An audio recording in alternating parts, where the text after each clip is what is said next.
IPVanish protects every device you own. Your phone, your laptop, your smart TV.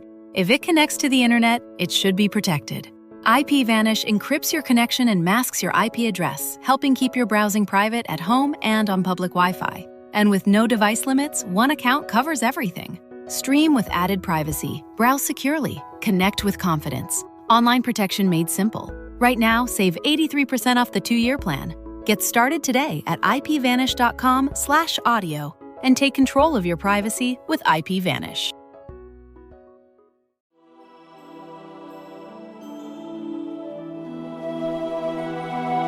Welcome to the Lord of the Rings Lorecast, the show that explores the background of Tolkien's amazing world from the very beginning.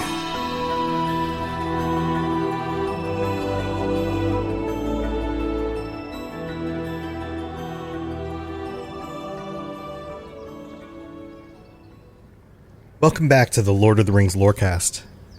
I'm excited to get into today's episode because we've been talking about such grand and large ideas. And even in the last episode, when we were bringing the Elves to Valinor, we were talking about large groups.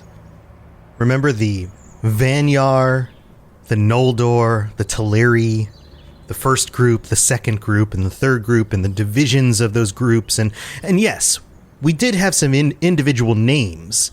We've got the leaders of those groups, the kings of those different groups. We have Ingwe, Finwë, and Finwë is definitely going to come up in this episode, and Elwë, and a few other names. But for the most part, we were talking about groups. And in other previous episodes, we did talk about individuals, but those individuals often were Valar, these large spiritual forces.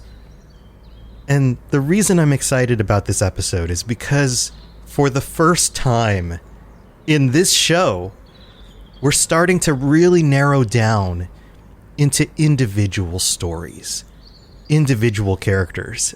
And in typical Tolkien fashion, the character that we're going to be talking about in this episode, I think you're going to realize that, or maybe just notice that there are some similarities here with another character that, well, I guess this character is going to meet. And I'm sure you can hear the birds chirping and some of these nature sounds around me.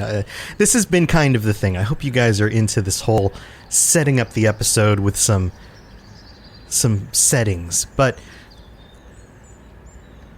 this setting around me, the nature, the pleasant sounds of Valinor, the city sounds of the elves going about their business, walking around outside in the middle of the day, the funny animal, whatever that was in the distance, those kinds of sounds, dealing with the regular stuff they have to do as creatures that have to eat and trade with animals and hunt and meet with other elves and go about their city business. All of that is going to come a little bit later in the episode, because in order to set up where we're going with the character that I will introduce in a minute, we have some unfinished business with everybody's favorite Valar, and, well, used to be Valar, enemy of the Valar, Melkor.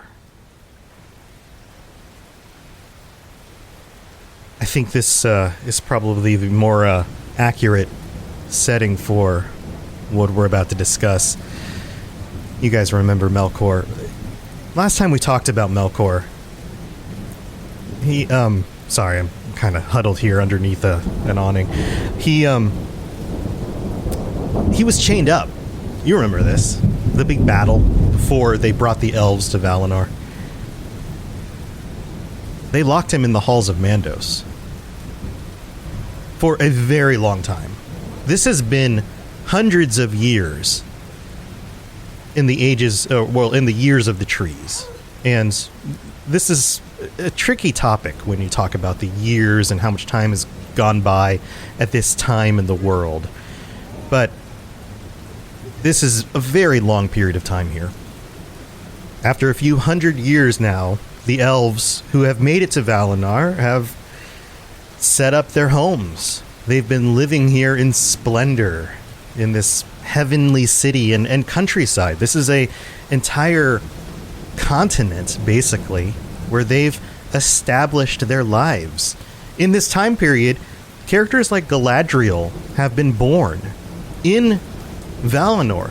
They did not know Middle-earth.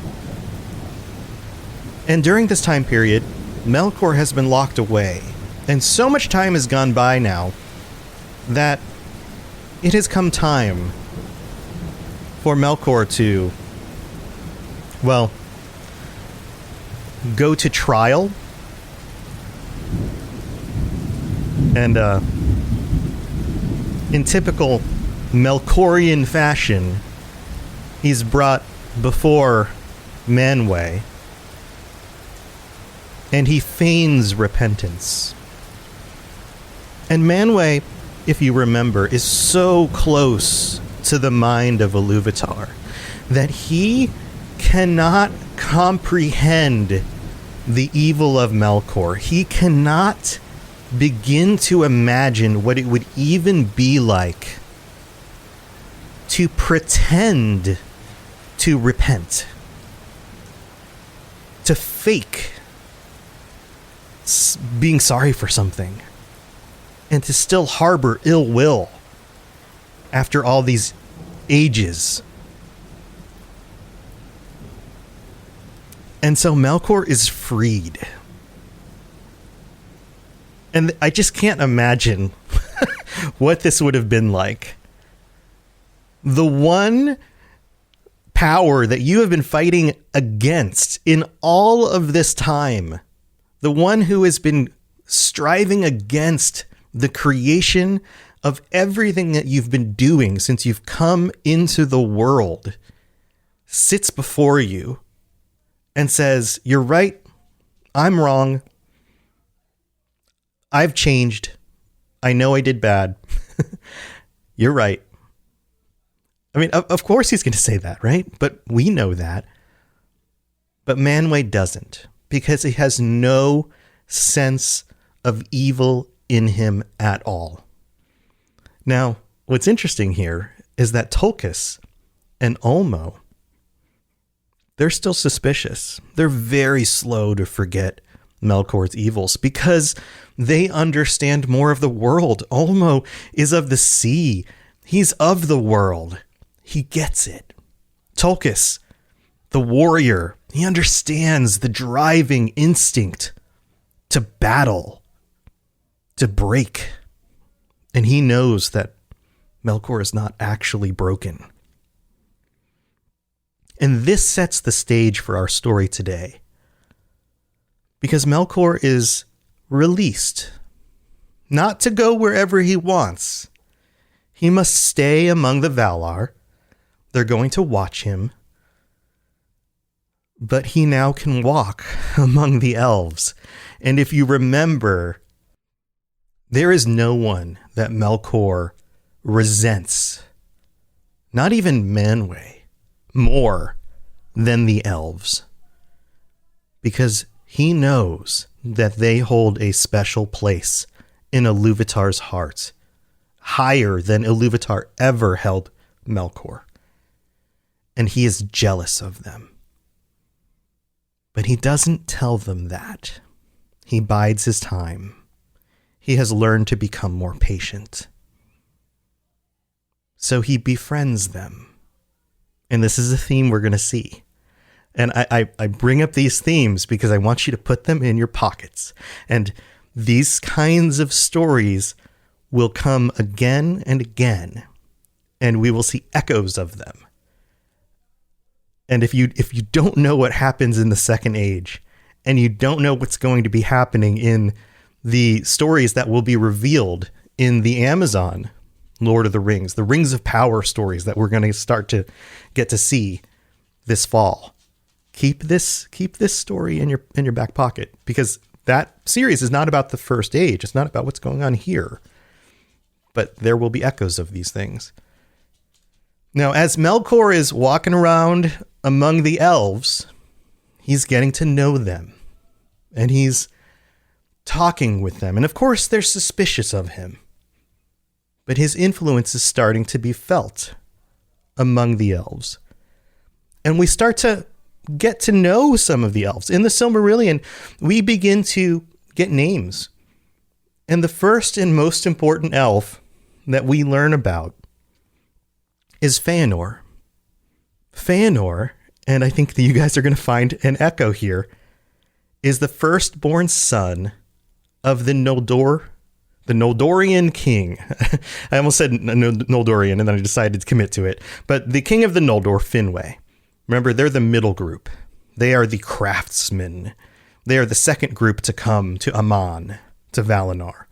And a lot of them made it there. Feanor is very, very interesting. He is the only child of Finwë and Finwë's first wife, Miriel. Miriel died. She passed away in childbirth. It is thought that Feanor, his spirit was so strong that her body and her spirit could not handle giving life to Feanor and survive. And for some of you, this might be the first explanation you hear that you've seen or heard about elves giving up their lives. We know that they are eternal. And in this situation, Miriel, she's not killed. The childbirth does not kill her. It's not like she died from blood loss or something like that. She died due to her spirit giving up on life. And she's a very interesting character. Here, this comes from the Silmarillion. It says, Miriel was the name of his mother, Feanor, whose original name was Curu Finwë. And Curu Finwë is a name that means, it's actually a father name, which is a type of name, right? Curu means skill, and his father's name was Finwë, right? So skill, Finwë. So like his father, but also skilled, roughly. But it goes on. It says, Miriel was the name of his mother, who was called Serinde because of her surpassing skill in weaving and needlework. So she herself was extremely skilled, and she chose to use her skill in weaving and needlework, for her hands were more skilled to finesse than any hands even among the Noldor. And she seemingly passed some of this on to her son. Feanor is the greatest of the elves to have ever lived. And I'm just going to lay that down right here. And it's tough for me to talk in these kinds of extremes. I make a point in my own life not to talk in extremes, because most of the time when you say, oh, that's the best thing ever, that's a lie. It's very hard to get to these extremes. But Tolkien is very clear when he talks about Feanor. Feanor was the most gifted of all of the elves. He was the greatest craftsman of the elves to have ever lived. He was the most renowned craftsman, gemsmith, and he was a great warrior. His name, Feanor itself, means spirit of fire. And part of that could be because of his personality. He was extremely driven. He was extremely talented. But it also may have been part of just who he was. His consuming spirit, even in his birth, consumed his mother. And Finwë was brought to extreme grief because of this. He loved Miriel deeply. She was extremely skilled. She was extremely beautiful. She was unique in some very interesting ways. She had silver hair, which is very unique for the Noldor. Feanor is described as having very, very dark, almost black hair. Muriel's hair was silver. And you have to remember, at this point in the histories, death is not something that the elves have had to deal with almost ever. They have not gone to war. They do not grow old. So for someone like Muriel to have exhausted her spirit and to have given up her life is very unique at this time in history. So basically, she is laid down in the year 1170 in Finway's Gardens. He has a kind of a palace on the outskirts of the city, on the outer edge of the city. And her spirit peacefully departs and heads to the halls of Mandos, where she and only a very few number of elves actually end up at this point in the story. And Finway takes a while, but eventually he remarries, and he has a number of other children. But Feanor is only half sibling to these other children. And there's, from that point on, forms of rivalry between the groups. He never feels 100% part of the rest of the family. And so that's the beginning of Feanor's story. And just to be clear here on the dates, I kind of rearranged this a little bit for dramatic effect. Feanor is born during the early years of the trees in Valinor. 1169 is actually the date of the year of the trees. It's not for quite a while longer that Melkor is actually released from his imprisonment. That's 1400. So remember, every year of the tree is roughly 10 actual years, so this would have been a significant period of time later that Melkor is set free. So Feanor grows to adulthood in a time where Melkor is not walking around. So I just wanted to make sure that that was clear. But Feanor's story begins in tragedy. And I'm sure you can guess where things probably go from there.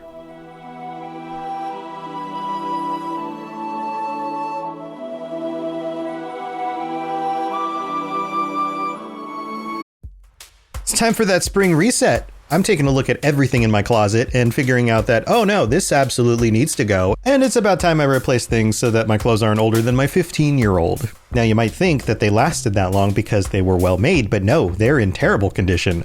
Unlike the new jeans I just got from Quince. Jeans have always been my personal go-to because you can kind of wear them for lots of different things, but maybe they're not your thing. Maybe you're looking for, 100% European linen with insanely soft flow knit activewear fabric. It's definitely getting warmer, and their flow knit activewear is moisture wicking, anti-odor, and soft enough that you'll actually want to wear it every day. So pick out what you want. You can't go wrong because they have prices 50 to 60% less than similar brands. And like I said before, they are high quality. I continue to wear their clothes all the time, and I know that these new jeans are going to last me a lot better than the other things in my wardrobe. And on top of it, they look great. They're so comfortable, and I spent just as much on the jeans that I am now cleaning out of my wardrobe. So if you're looking for something better, just all around better, go check out Quince. So go do it right now. Refresh your wardrobe with Quince. Go to quince.com/ringslore for free shipping and 365-day returns. Now available in Canada too. Go to quince.com/ringslore for free shipping and 365-day returns. Quince.com/ringslore. IPVanish protects every device you own. Your phone, your laptop, your smart TV. If it connects to the internet, it should be protected. IPVanish encrypts your connection and masks your IP address, helping keep your browsing private at home and on public Wi-Fi. And with no device limits, one account covers everything. Stream with added privacy. Browse securely. Connect with confidence. Online protection made simple. Right now, save 83% off the 2-year plan. Get started today at ipvanish.com/audio and take control of your privacy with IPVanish.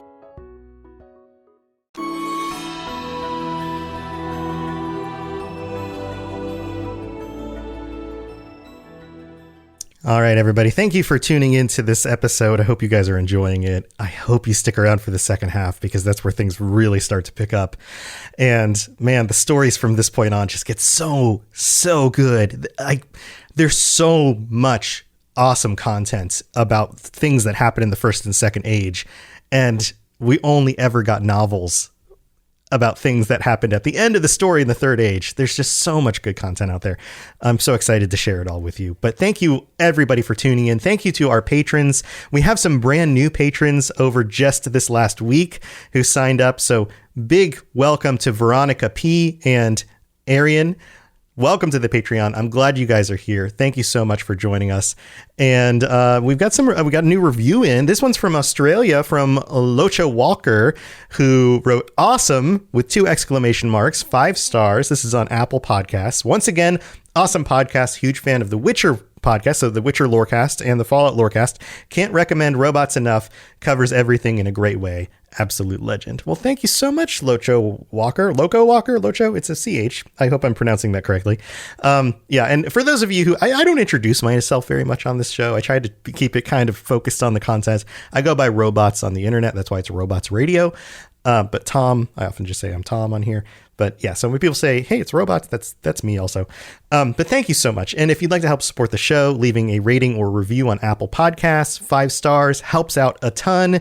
If you leave a message on there with a review, I will read it out on a future episode of the show in order to say thank you to you for taking the time. It's always fun to read your words on the show. And then on Spotify, if you're listening on Spotify and you take the time to scroll up to the top where you can see all the different episodes, there's a little section on there, especially on your mobile browser. I don't know that this works on desktop yet, but everyone's probably listening on their phone.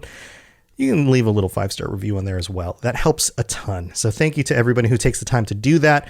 On the patron episode, just a reminder, if you are a patron or you're thinking about signing up on Patreon, there is a bonus episode every week. This week, we got some really cool questions here from Spencer B. Based on last week's episode. I will be taking the time in this week's bonus episode to answer questions about things like, why did Iluvatar place the elves so far away from Valinor? Or is there more land to the east? Or do we ever get more information about the Avari? Or why were the Noldor and the Teleri physically further behind on the journey to Valinor? Like, he's got some really good questions here. And I'm going to dig into the things we do and the things we don't know about those questions on the bonus episode this week. So if you're interested in that, you're welcome to sign up on the Patreon. If you want to discuss these questions, that's not the only way to hear more about it, either in the comments section of the Patreon episodes or in my discussion on the bonus episodes. There's always the Robots Radio Discord, and there's a channel for the Lord of the Rings Lorecast on there as well. You guys are welcome to share the knowledge that you have and some of your theories about some of these things, because there's information we definitely know, and then there's information that we can speculate about, because there are things that Tolkien never really told us. So I'd love to have you join us on there as well. But thanks again to everyone and all of your support. Let's get on with the rest of the episode.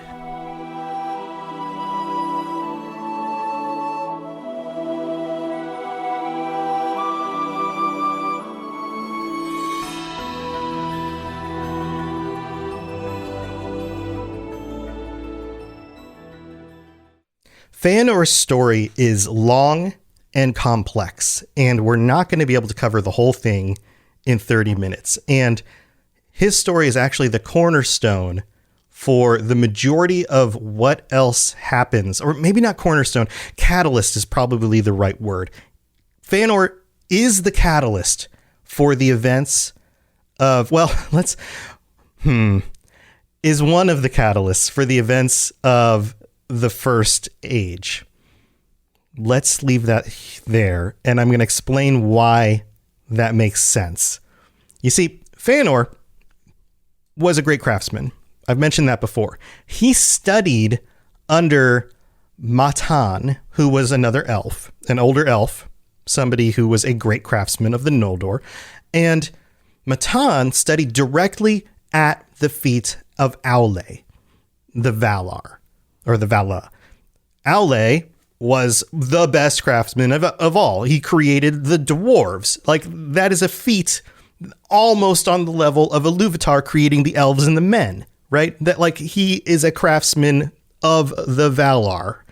And here we have Feanor, the spirit of fire, the most capable, the most talented, the most driven of the elves ever to have lived. And he decides that he is going to do a great work. And by this time in his life, he's already done great works, including creating what is called the Tengwar writing system. The Tengwar writing system is attributed to Feanor. The elves didn't have a writing system until Feanor came around.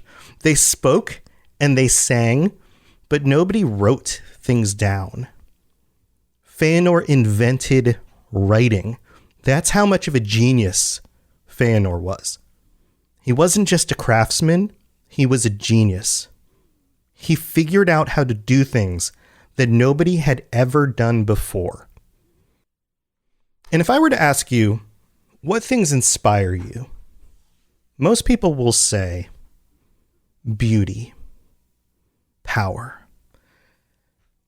And what things in the world were both the most beautiful and the most powerful things ever created that the elves lived right next to?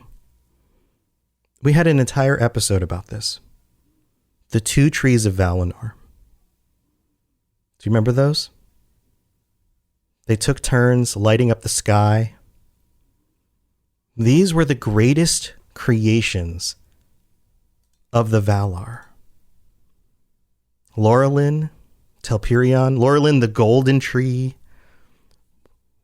it would light up, and Telperion, the silver, would dim, and then they would take turns. These trees were gigantic, and they lit the world, and the elves only knew the starry night sky until they began to get closer and closer to Valinor. Can you imagine that approach, crossing the ocean on a floating isle as you got closer and closer to these trees? Now, Feanor was not on that journey because he was born in Valinor. He only ever knew the light of the trees. And he was inspired by them. He wanted to craft a machine, an object, something that could capture the light of the trees and hold on to it forever. Because what is more valuable than the light of the trees? So he created jewels, these gems called the Silmarils. That's why the book is called the Silmarillion. It's the story of the Silmarils. Thus, the story of the First Age, the story of the Silmarils. This is the cornerstone. This is the catalyst for everything else that happens from this point on. And Feanor puts all of his knowledge, all of his work into the crafting of these 3 gems. And it's said that their beauty could never be recreated again. There will never be another elf. And even Feanor himself doesn't know that he would ever be able to create or recreate something as beautiful as these 3 gems. They are so perfect, and they have so perfectly captured the light of the trees. And the creation of these Silmarils was celebrated by the elves. Feanor was a rock star. He was a celebrity. They already knew who he was. He was a great craftsman. He was a genius. He wrote their writing system for them. He was probably a little cocky, but kind of like Tony Stark, he probably deserved it a little bit, you know? But here, this was his magnum opus. You could take the light of the trees with you in these gems. And the elves celebrated this. And the creation of these gems, well, the idea wasn't just Feanor's idea alone. You see, it had been a number of years that Melkor was out and about before these gems were crafted. And if we look at the timeline, Melkor is set free from imprisonment in the year 1400. And in about 1410, he starts to befriend some of the elves of the Noldor. You see, Melkor knew that the Vanyar were too goody-goody. They were the goody-goody elves. They reminded him too much of Manwë. And Melkor knew that the Teleri were fine. They were seafarers. At this point, they were living on the coastlines. They were okay. But the Noldor were the ones who reminded him the most of himself. Craftsmen with great aspirations. And you've probably already seen this coming. There's one elf among all of the elves who reminded Melkor the most of himself. The greatest among them. The one with the most aspirations. The most potential. Feanor. Now, Feanor wasn't an idiot. Feanor knew that Melkor was not to be trusted. He was a smart guy. He knew that Melkor could feign repentance. But Melkor knew that the Noldor were willing to listen because they were eager for knowledge and information, and that the things Melkor would share with some of the Noldor would make it to the ears of others. And what originally started as a celebration of a great feat of craftsmanship eventually turned into a toxic thing for Feanor. Maybe that's the best way to describe it, because it's explained that Feanor at one point early on would vainly display the jewels. He would walk around proudly with these because they were something that he was proud of, and he wanted to display them for everybody. But then as these rumors started to circulate and words got to his ears, he began to jealously guard them, especially from his immediate family, from his siblings. He was worried that others would try to take them from him, and not just take the Silmarils from him, but from his place as the eldest son of Finwë. You see, he had a lot to lose. And in having a lot to lose, he had a lot to distrust of others. And Melkor knew this. And he was able to play on all of these insecurities. Because Melkor had two goals. One, he wanted the Silmarils for himself.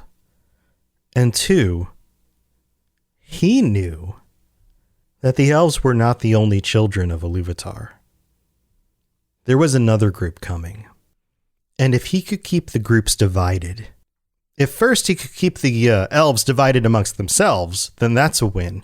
But if he could forever keep the elves separated from the men, wherever the men would show up, whatever the second group of children were, then even better. And it all began with playing the pride of Feanor against his siblings. And this was just the first step. Keep them emotionally divided, then get them physically divided, and then maybe he could find a way to keep them all in the dark. Thanks for listening to the Lord of the Rings Lorecast. If you'd like to learn more about other fantasy worlds, check out my other podcasts, The Elder Scrolls Lorecast, The Witcher Lorecast, and more at robotsradio.net. If you'd like to reach out, I'd love to hear from you. Send me a note on Twitter at robots_radio, or join our amazing community on the Robots Radio Discord. There are links in the show notes, or just search Robots Radio Discord, or find the link on robotsradio.net. I'll see you next time.